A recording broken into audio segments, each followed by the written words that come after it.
변화의 필요성 1. 본질적인 질문을 하다. 이 근처에 좋은 교회가 어디 있어요? 우리는 한 번쯤 이런 질문을 받을 것이다. 그때 서슴없이 우리 교회로 오세요 라고 말할 수 있다면 참 행복한 성도다. 내가 섬기는 교회에 대해 자신 있게 권할 수 있는 것이 얼마나 자랑스러운가. 그런데 현실은 그렇지 않다. 교회마다 어려움이 있고 내가 다니는 교회를 마음껏 추천할 수 있는 성도가 그렇게 많지 않다는 것이다. 누구나 좋은 교회를 만나길 원한다. 미국 사람들 가운데는 좋은 교회를 말할 때 나름대로 객관적인 잣대를 가지고 나온다. 그래서 어떤 이는 산비가 갖추어진 교회를 좋은 교회라고 말한다. 첫 번째 비는 건물이다. 좋은 예배 시설과 주차 시설, 그리고 교육과 신교 공간이 확보되는 것이다. 두 번째 비는 재정이다. 재정이 튼튼해서 교회가 하고 싶은 일을 마음껏 할 수 있다면 좋다는 것이다. 그리고 마지막 세 번째 비는 세례다. 즉 믿는 사람이 증가해서 양적 성장을 가져오는 교회를 말한다. 3비가 갖추어져 있다는 말은 한마디로 잘 되는 교회라고 할 수 있다. 그동안 이민교회를 섬기면서 깨달은 것은 이민교회 성도들은 굳이 3비가 없어도 다음 세 가지가 충족되면 좋은 교회라고 생각한다는 것이다. 첫째는 말씀과 찬양이 좋아야 한다. 목사님의 말씀에 은혜가 있고 성가대나 찬양팀의 찬양을 통해 마음을 열 수 있다면 좋다고 한다. 둘째는 교회가 늘 화목하면 된다는 것이다. 이민교회는 그동안 많은 분열을 통해 아픔을 경험했다. 그래서 교회를 의지하고 살아가는 사람들에게 교회가 정신적 안식처가 되기 위해서는 일단 싸움을 뒤로 하고 서로가 하나가 되는 것이다. 그래서 화목된 교회를 선호한다. 셋째는 차세대 신앙 교육을 책임지는 교회다. 이민사회에서 자녀들의 신앙을 올바로 가르친다는 것이 너무나도 힘들다. 부부가 아침 일찍부터 일터에 나가기 때문에 자녀들의 신앙을 교회에 맡긴다. 그래서 이민자들은 교회에 큰 기대를 걸고 좋은 교회 학교, 특히 청소년 목회가 잘 되어 있는 교회를 찾는다. 이 세 가지가 해결되면 대부분 엄지손을 지켜둔다. 척박한 이민 생활에서 이런 교회를 만난다면 정말 행복한 성도가 아닐 수 없다. 한국에서 좋은 교회는 어떤 교회일까? 목사님의 말씀이 뛰어나 성전을 꽉꽉 채우고 젊은이들이 활기 있게 신앙생활을 하는 교회일까? 많은 선교사를 파송하고 후원하며 성도들이 헌신하는 교회일까? 이웃의 아픔을 챙기며 섬기기에 주변에서 좋은 평판을 듣는 교회일까? 어떤 교회가 좋은 교회일까? 나는 어느 날 우리 교회 목회자들과 대화 중 이런 질문을 했다. 만일 우리 교회가 더 이상 존재하지 않는다면, 만일 우리 교회가 어떤 이유로든지 갑자기 문을 닫는다면 우리 교회에 존표를 놓고 가장 안타까워하며 슬퍼할 사람은 누구일까? 그 교회가 없어져서 정말 아쉽다 면서 발을 동동 굴릴 사람은 누구일까? 물론 당장 예배 드릴 곳을 찾아야 하는 교인들이 가장 당황하겠지만 일단 우리 교인들은 빼고 그 다음에 누가 아쉬워할까? 그때 어떤 목사님이 익살스럽게 말했다. 바로 교회 옆에 있는 주유소와 커피숍 주인이 아닐까요? 맞다. 매주 우리 교회 옆에 있는 주유소와 커피숍은 우리 교회 성도들로 인해 큰 혜택을 받고 있다. 우리 교회가 있고 없고에 따라 매상에 큰 차이가 난다. 그러니까 만일 우리 교회가 더 이상 존재하지 않는다면 비즈니스는 큰 타격을 입을 것이다. 일단 우리 모두는 웃었다. 하지만 그 답에서 만족을 찾을 수는 없었다. 과연 누가 우리가 사라졌다는 사실을 듣고 정말 안타까워할까? 슬퍼할 사람들의 얼굴이 떠오르기 시작했다. 지난 10년 가까이 우리 교회가 섬기고 있는 캄보디아 고아원 아이들의 얼굴이었다. 만일 우리 교회가 더 이상 존재하지 않기 때문에 모든 후원이 중단된다면 그 아이들은 다시 방치된 삶으로 돌아가야 할 것 아닌가. 또한 우리 교회가 그동안 섬겨온 토론토에 사는 타민족 교회들이 아쉬워할 것이 생각났다. 그분들은 우리 교회의 배려로 주일 오후에 공간을 사용하며 성장해 오지 않았는가. 그런데 우리 교회가 사라지면 당장 그분들은 예배 처소를 잃고 버팀목처럼 기대왔던 공동체를 잃어버리게 되는 것이다. 교회 중심의 신앙생활을 하면 할수록 우리는 교회의 본질과 목적에 대한 질문을 하게 된다. 이전에는 좋은 교회가 어디 있나요? 하고 질문을 했다면 이제는 교회다운 교회가 어디 있나요? 하며 새로운 각도에서 질문을 하게 된다. 결국은 우리가 목말라 하는 것은 교회의 정체성이자 존재 목적이다. 교회로서의 사명을 제대로 감당할 때 사회가 살고 세상이 밝아지기 때문이다. 특히 요즘처럼 어지럽고 혼란한 교회에서 교회는 갈수록 입지가 좁아지고 대중의 평이 안 좋아지고 있을 때 우리는 심각하게 교회의 본질과 목적에 대해 고민하며 재발견에 열중해야 한다. 이대로 갈 수는 없다고 생각한다. 아니 어차피 너무도 많은 젊은이가 교회를 떠나고 있는 상황이라 우리가 결정하지 않더라도 사양길은 정해진 이치 아닌가. 그러므로 뼈를 깎는 심정으로 성경이 가르치는 교회의 본질과 목적을 재발견하고 회복하여 교회다운 교회로 변해가야 할 때이다. 누구나 좋은 교회를 만나고 싶고 그런 교회의 일원이 되고 싶지만 중요한 것은 나에게만 좋은 교회가 아니라 교회의 담장을 넘어서는 사람들에게도 좋은 교회가 되어야 한다. 교회와 이웃 세상 사이의 담장이 너무 높다면 그런 교회는 자신만을 위해 존재하는 교회며 이웃 세상의 관점에서는 더 이상 존재하지 않아도 전혀 안타깝지도 슬프지도 않는 그런 존재가 되는 것이다. 한 가지 우리가 뉘우쳐야 할 점이 있다. 그동안 우리의 문제는 너무나도 소비자의 마인드를 갖고 교회 생활을 했다는 것이다. 소비자적 마인드를 갖고 목사님의 설교나 성가대의 찬양을 평가해 왔다. 나의 만족이 우선이었다. 교회의 주차시설이나 교육 시스템 역시 나의 필요와 얼마나 상관이 있느냐에 따라 그 중요성이 인정된 것이다. 극심한 소비자 중심의 사회에서 살다 보니 은연중에도 우리의 교회관이 소비자적 관점에 맞추어져 있다는 것이다. 우리가 진작 물어야 할 중요한 질문은 누구를 위해 좋은 교회인가 이다. 진정으로 좋은 교회는 이웃의 아픔에 동참하고 그리스도의 복음으로 방황하는 영혼을 치유하는 교회다. 그렇게 할 때 하나님의 나라가 이 땅에 드러나는 모습을 보여준다. 오늘날의 문제는 너무나 많은 교회가 담장을 넘어 아픈 이웃과 함께 하기보다는 더 높은 담장을 설치하고 교회와 이웃을 분리한다는 점이다. 여기에는 설교자들의 책임이 크다. 교회 성장이 곧 교회의 생존과 직결되기 때문에 우선적으로 소비자적 성도들의 취향에 맞게 신앙생활을 만들어 놓은 것이 잘못이다.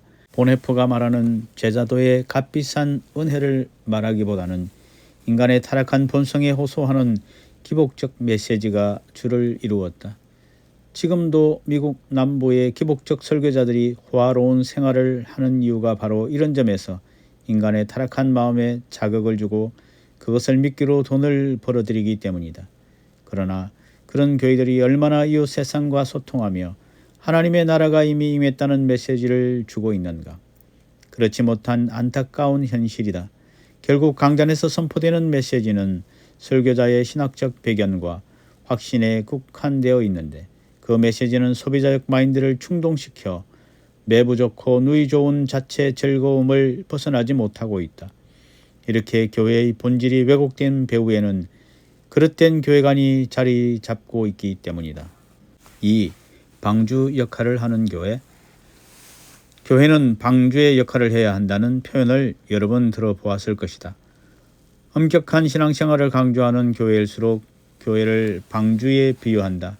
그런데 나는 이런 비유 사용에 큰 문제가 있다고 생각한다. 방주형 교회론이라고 하자. 교회를 방주로 비유할 때 우선 받는 뉘앙스는 단절이다. 즉 교회와 세상은 단절되어야 한다는 느낌을 강하게 준다. 방주의 문은 항상 굳게 닫혀 있어야 홍수로부터 보호를 받는다. 일단 문을 열면 물이 들어오기 때문에 철저히 봉쇄해야 한다.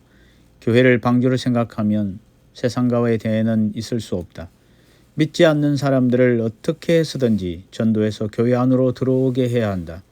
그리고 일단 교회 안에 들어오면 대부분의 시간을 교회 안에서 보내도록 도와야 한다. 왜? 세상이 악하기 때문이다.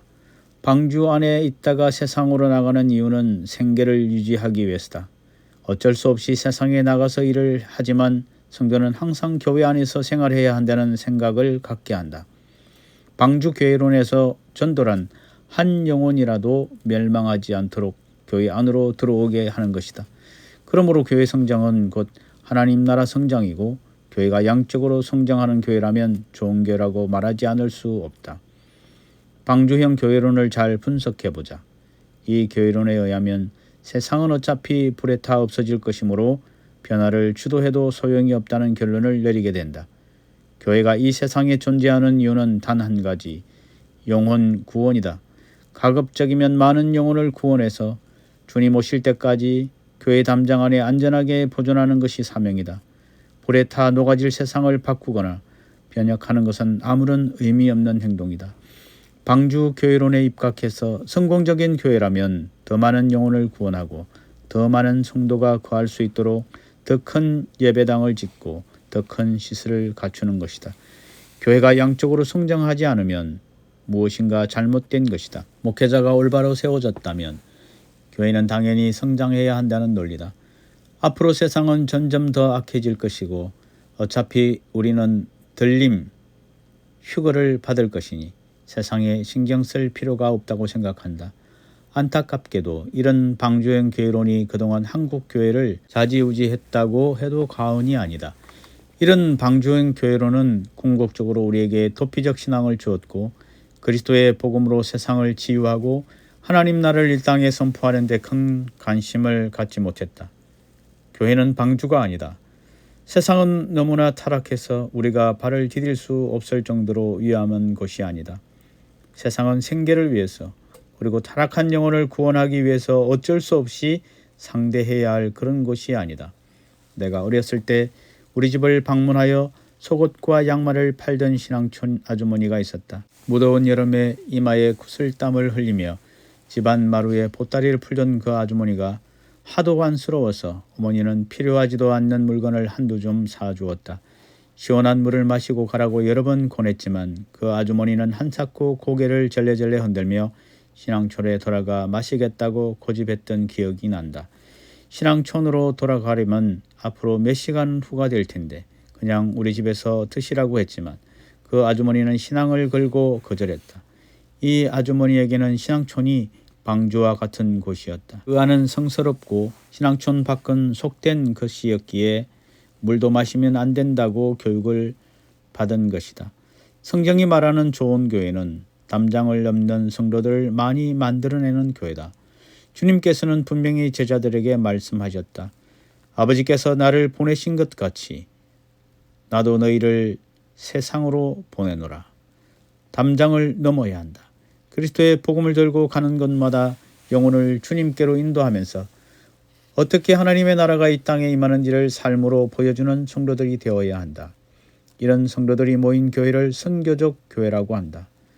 해외 선교를 많이 하기 때문에 선교적 교회가 아니라 온 성도가 세상으로 보냄을 받아 구속적 삶을 살며 하나님의 선교에 동참하기 때문에 선교적 교회다. 만일 우리 교회 성도들이 담장을 넘어 세상의 아픔에 동참하며 복음으로 살아간다면 세상은 이런 교회가 반드시 있기를 원하고 만약 없어졌다면 아쉬워할 것이다. 교회다운 교회가 없어졌기 때문이다. 3. 대안인가 본질의 회복인가? 내가 선교적 교회, 미셔널 처치에 대한 관심을 갖게 된 것은 사실 우연한 일은 아니다. 신학교를 졸업하고 첫 목회지로 토론토 영락교회에 청빙받아 가게 되었다. 어느새 30년이 훌쩍 넘은 이야기가 되었지만 그때부터 나는 교회의 본질에 대해 많이 고민하게 되었다. 그 당시 이민교회는 여러 가지 문제에 봉착되어 있었다. 언어와 문화가 다른 낯선 땅에 와서 무에서 유를 만들어야 했던 이민 1세들과 부모와는 점점 문화적 갭을 느끼는 이민 2세 사이에서 교회는 홍역을 치르고 있었고 이민 1세들은 세상에서 받은 온갖 스트레스를 교회 안에 와서 풀다 보니 갈등과 분열이 잦은 상황이었다. 그 당시 교회는 두 종류의 목회자를 필요로 했다. 한어권 1세와 영어권 2세를 위한 목회자들이었다. 나는 15세에 카나다로 부모님과 함께 이민 와서 소위 말하는 이중 언어권에서 생활했다. 12년 동안 영어권 목회를 하면서 이민교회의 어려움과 아픔을 경험했다. 특히 1세와 2세 사이에 벌어지는 문화적 차이로 인해 부모와 자녀가 소통에 어려움을 호소하고 더욱더 심각한 것은 부모의 신앙이 자녀에게로 온전히 전성되지 못하는 것이었다. 그래도 신실하게 주님을 믿고 교회를 섬기는 성도들과 함께한 시간이 행복했다. 이어서 나는 선교지로 부름을 받아 필리핀으로 가게 되었다. 오래전부터 신학교에서 가르치는 꿈을 꾸어왔는데 그 길이 열린 것이다. 우리 가족 5인의 삶을 거의 다 처분하고 꼭 필요한 것들을 몇 개 가방에 챙기고 떠났다. 언제 다시 올지 모르지만 부르심에 응하는 마음으로 떠났다. 그 당시 내가 섬겼던 토론토 영락교회는 한국의 IMF 사태로 갑자기 이민자들이 오면서 급성장하고 있었다. 필리핀에서 일기 사역을 마치고 안식년으로 돌아오려는 때 파송교회 담임 목사님이 갑자기 하나님의 부르심을 받았다. 어려 사고였다. 50대 초반에 한참 목회의 꿈을 펼쳐갈 수 있을 때여서 모두 충격에 빠졌다.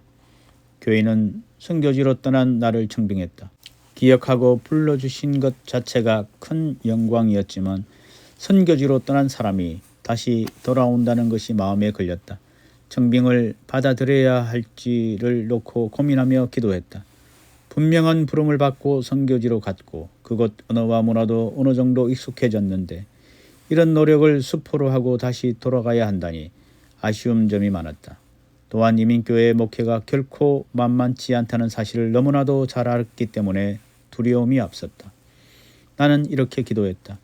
하나님, 정말 저를 이 자리로 부르신 것 맞습니까? 정말 그렇다면 제가 이 교회에서 해야 할 일이 무엇입니까? 그때 떠오른 생각은 토론토 영락교회는 매우 훌륭한 교회이다. 그리고 이 훌륭한 교회에 청빙받아 오고 싶은 사람들은 아마 줄을 서 있을 것이다. 그래서 좀 더 구체적으로 기도를 했다. 하나님, 이렇게 많은 후보가 줄을 서 있는데 왜 구태여 제가 가야 합니까? 저는 이미 필리핀 생활에 적응했고 다시 본국으로 돌아갈 필요가 없는데요. 제가 돌아가야 하는 이유가 무엇인가요? 그때 주신 생각은 토론토 영락교회는 매우 좋은 교회이다. 그런데 성도의 입장에서만 좋은 교회가 아니라 이제는 온 성도가 자신을 아낌없이 내어주어 이 세상의 관점에서 좋은 교회가 되어야 한다. 요즘 사용하는 선교적 교회가 되어야 한다는 말씀을 하시는 것이었다. 선교적 교회 혹은 미셔널 처치라고 부르는 신생회에 대해 이유가 부족한 것 같다. 심지어 많은 목회자 가운데서도 선교적 교회라 하면 해외 선교나 국내 선교를 더 많이 하는 교회로 인식되어 있기 때문이다. 만일 그것이 선교적 교회라면 토론토 영락교회는 이미 활발히 선교하는 교회였다. 교회를 시작하신 일대 목사님은 67세에 은퇴한 후 러시아에 가서 16년간 여러 교회를 개척하고 신학교를 세웠다. 나의 전임자였던 이대 목사님은 중앙아시아 키르기스 민족을 임양하고 선교사 2가정을 그곳에 파송해 활발히 선교를 지원했던 분이다. 그러니까 토론토 영락교회는 이미 해외 선교를 하고 있던 교회다. 그런데 그때 나에게 주신 마음은 이 교회가 좋은 교회에서 선교적 교회로 전환되어야 한다는 것이었다. 앞으로 더 설명하겠지만 선교적 교회란 성도들의 생각을 전환시켜서 모든 성도가 세상으로 보냄을 받은 자로서 세상에서 구체적 삶을 살아가게 하는 교회를 말하는 것이다. 이를 위해서는 근본적인 생각의 전환이 필요하고 목회의 패러다임 전환이 필요하다. 즉 교회의 DNA가 바뀌어야 하고 성도는 주일 예배 하나로 그치는 것이 아니라 월요일부터 토요일까지 각 삶의 처소에서 주님을 증거하는 선교적 삶을 살도록 변화되어야 한다는 것이다. 생각하면 할수록 엄청난 과제가 아닐 수 없었다. 들뜨거나 설레는 마음보다는 무거운 마음으로 나는 토론토 영락교회 3대 목회자로 부임하게 되었다. 이미 교회는 많은 성도가 모이는 대형 교회였다. 그때 하나님께서 주신 또 하나의 생각은 이 교회는 담임 목사가 어떤 사람이 오더라도 성장하게 되어 있다. 설교를 지루하게 해서 교인들을 잠재우거나 치명적인 도덕적 실수를 범하지 않는 한 교인 수는 늘어날 수밖에 없다는 생각을 주셨다. 이 말씀은 목회자나 교회 리더들이 사역을 잘해서 교회가 양적 성장을 이룬다기보다는 빈익빈 부익부 형상이 교회까지 오게 된 소비자 중심 사회의 민낯이라는 것이었다. 즉 교인들은 좀 더 편리한 시설과 시스템을 찾아 이동하게 되었고, 그렇게 수평 이동을 통해 늘어난 교회는 결코 건강할 수 없고 세상을 변화시킬 수 없다는 점을 미리 보여주신 것이다. 사실 냉정히 따져서 만일 여러분의 교회가 수평 이동으로 인해 교인 수가 1년 후에 1000명이 늘어난다고 할 때 그것은 상당한 진통을 겪어야 할 일이 아닐 수 없다. 우선 새로 오신 분들이 소비자 마인드보다는 섬김과 봉사의 마인드를 갖도록 훈련하는 일이 여간 어렵지 않기 때문이다. 그래서 교인 수가 늘어난다고 해서 교회가 더 건강해진다는 보장은 없다. 중요한 것은 훈련받은 성도가 늘어나야 한다. 우리 교회 본당 안에는 큰 기둥이 몇 개 있다. 기둥 뒤에도 앉을 수 있어서 가끔 그 자리를 선호하는 분들을 본다. 왜 설교자가 제대로 보이지 않는 기둥 뒤에서 예배를 드릴까 할 때 의문이 든 때도 있지만 나름대로 다 사정이 있고 말 못할 사연이 있을 것이다. 잘 보이지는 않지만 오히려 그렇게 익명으로 예배를 드리고 가는 것이 힐링이 될 수도 있을 것이다. 중요한 것은 치유가 필요한 성도는 반드시 치유를 받되 다시 훈련을 받아 하나님께 쓰임을 받아야 한다. 그런데 숫자 증가에만 신경을 쓰다 보면 이런 중요한 목회적 진리를 놓치기 십상이다. 선교적 교회는 온 성도가 훈련을 받고 세상으로 나가 선교적 삶을 살아야 하기에 교인 수가 늘어나고 더 많은 교인을 모으기 위해서 더 큰 방주를 만드는 일에는 큰 의미를 느끼지 못한다. 3대 담임 목사로 부임하면서 시작한 것이 다시 생각하는 교회론이라는 훈련 과정이었다. 성도의 생각이 변하기 위해서는 집중적인 훈련이 필요했기 때문이다. 우선은 관심 있는 성도들에게 12주 과정으로 오픈했다. 그리고 서서히 교회의 모든 지도자가 이 훈련을 받도록 인도했다. 어떻게 보면 목회 생명을 걸고 시도한 것이었다. 다른 일은 양보할 수 있어도 선교적 교회로 전환하기 위한 로드맵을 설정하고 훈련하는 일에서는 양보할 수가 없었다. 훈련을 시작하자 어느 분이 물었다. 목사님, 제목에 문제가 있습니다. 다시 생각하는 교회론이라면 그동안 우리가 잘못 생각하고 있었다는 말입니까? 타당한 질문이었다. 그렇다. 그동안 우리가 교회 성장을 교회의 존재 목적으로 생각했다면 이제는 다시 생각해 보자는 것이었다. 교회 성장 그 자체가 교회의 존재 목적이 될 수는 없고 성경이 가르치는 교회의 사명을 제대로 감당하는 교회가 될 때 비로소 우리의 책임을 다한다는 내용이었다. 특히 이 과정에서 내가 강조한 것은 하나님 나라에 대한 이해와 교회와의 관계였다. 그동안 한국 교회가 어려움에 빠졌던 이유 중에 하나는 하나님 나라에 대한 건강한 가르침이 매우 부족했다는 것이다. 대신 교회 성장이 하나님 나라 성장과 일치한다는 그릇된 내용을 가르친 정도 있었다. 교회 성장을 주도하고 강조하는 경우 교회가 성장하면 마치 그것이 하나님 나라를 확장하는 것이라고 가르쳤다. 여기서 오는 부작용은 불보듯 뻔하다. 방주형 교회론이 다시 나오고 사회가 얼마나 부패하든 상관없이 내 교회 성장에만 목말라 하는 그런 이기적 교회들이 여기저기에서 속출한 것이다. 그렇게 해서 대형 교회가 되면 제대로 믿고 사회의 빛과 소금이 되리는 교회에까지 악영향을 주는 것이다. 하나님 나라에 대해 나누면서 나는 또 하나 잘못된 것을 지적했다. 하나님 나라를 너무나도 내세적 영역으로 본 것이다. 예수 믿고 천국 가는 것이 우리에게 있어서 가장 중요한 일이고 그 천국이 바로 하나님 나라라는 비성경적인 가르침이 왜 잘못되었는가도 지적했다. 예수 믿는 성도가 교회 담장을 넘는 것은 너무나도 당연한 일인데 대부분의 신앙생활을 교회 안에서 보내는 이유는 하나님 나라에 대한 이해가 부족하기 때문이다. 나는 부임 초기부터 꾸준히 10년 동안 이 훈련을 했다. 그 결과 중직자 수백 명이 수강하며 우리 교회가 선교적 교회가 되도록 필요한 토양을 만들기 시작했다. 수강생들은 12주 강의를 듣고 소그룹 나눔을 하며 또한 선교적 교회에 대한 책 3권을 읽고 독후감을 충실히 내는 열정을 보였다. 물론 저항도 있었다.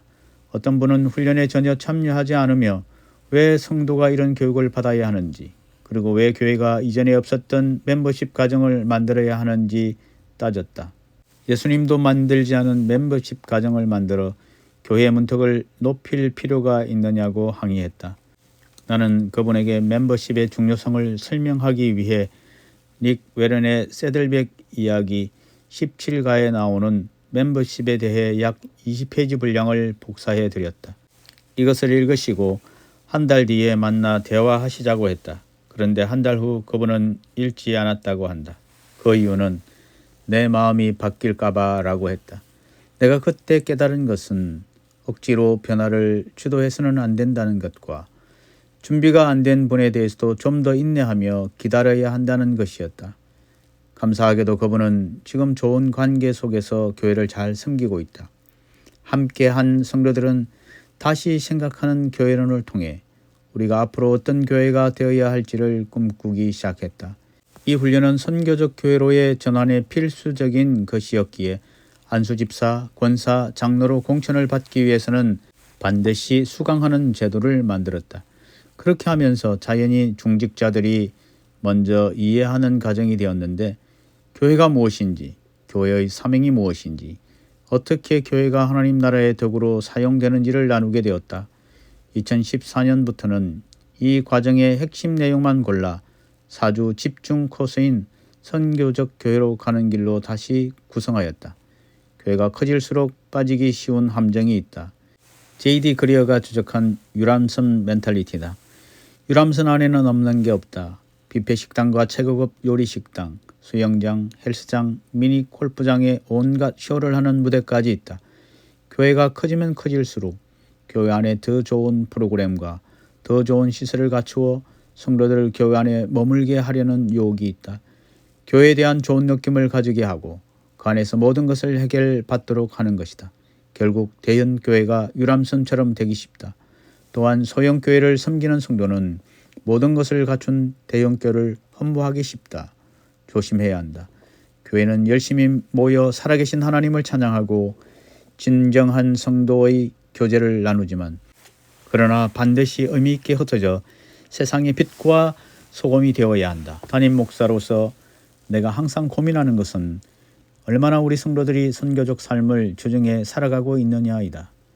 만일 우리 교회가 더 이상 존재하지 않는다면 얼마나 많은 사람이 이 교회의 사라짐을 아쉬워하며 슬퍼할 것인가. 결국 우리 교회의 존재 목적은 세워주신 이곳 토론토에서 땅끝에 이르기까지 온 성도가 보내심을 받아 구속적 삶을 사는 것이다. 그렇게 될 때 지역사회의 건강한 교회를 주도하고 땅끝까지 그리스도의 복음을 전하는 교회가 될 것이다.